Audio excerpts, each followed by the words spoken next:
बसंत पंचमी की पौराणिक कथा। बसंत पंचमी का पर्व ज्ञान, विद्या और संगीत की देवी माँ सरस्वती को समर्पित है। इस दिन को विशेष रूप से शिक्षा, कला और संगीत के क्षेत्र में आगे बढ़ने का दिन माना जाता है। इस त्योहार की उत्पत्ति से जुड़ी एक प्रमुख पौराणिक कथा है। सरस्वती माँ का प्राकट्य सृष्टि के प्रारंभ में, जब भगवान ब्रह्मा ने संसार की रचना की, तब उन्होंने देखा कि पूरी पृथ्वी शांत, नीरस और निशब्द थी। हर तरफ उदासी छाई हुई थी। कोई संगीत नहीं था, कोई मधुरता नहीं थी। मनुष्यों और अन्य जीवों में भी कोई संवाद नहीं था। यह देखकर ब्रह्मा जी चिंतित हुए।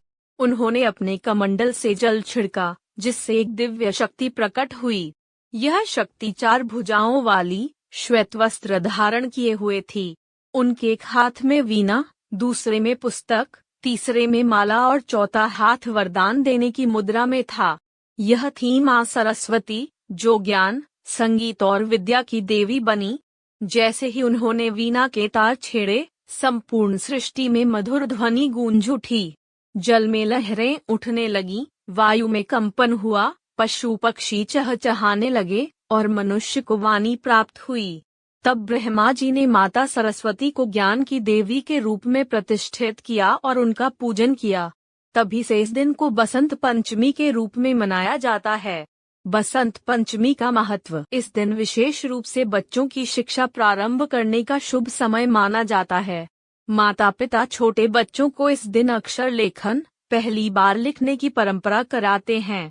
बसंत पंचमी पर पीले रंग के वस्त्र पहनने और पीले भोजन, खिचड़ी, हलवा, मीठे चावल का विशेष महत्व है, क्योंकि यह रंग बसंत ऋतु, उल्लास और सकारात्मक ऊर्जा का प्रतीक है। भारत के कई हिस्सों, खासकर उत्तर भारत और राजस्थान में इस दिन पतंग उड़ाने की प्रथा है। यह खुशी, स्वतंत्रता और नई ऊर्जा का प्रतीक माना जाता है। इस दिन विद्यार्थी, कवि, लेखक, संगीतकार और कलाकार माँ सरस्वती का पूजन करते हैं और उनसे ज्ञान, बुद्धि और सृजनात्मकता का आशीर्वाद मांगते हैं। निष्कर्ष, बसंत पंचमी केवल एक त्योहार नहीं, बल्कि ज्ञान, संगीत और नई ऊर्जा का उत्सव है। यह हमें बताता है कि जीवन में ज्ञान, संगीत और शिक्षा का विशेष महत्व है और हमें हमेशा नव सृजन और प्रगति की ओर बढ़ते रहना चाहिए। जय मां Saraswati. Folded hands, yellow heart.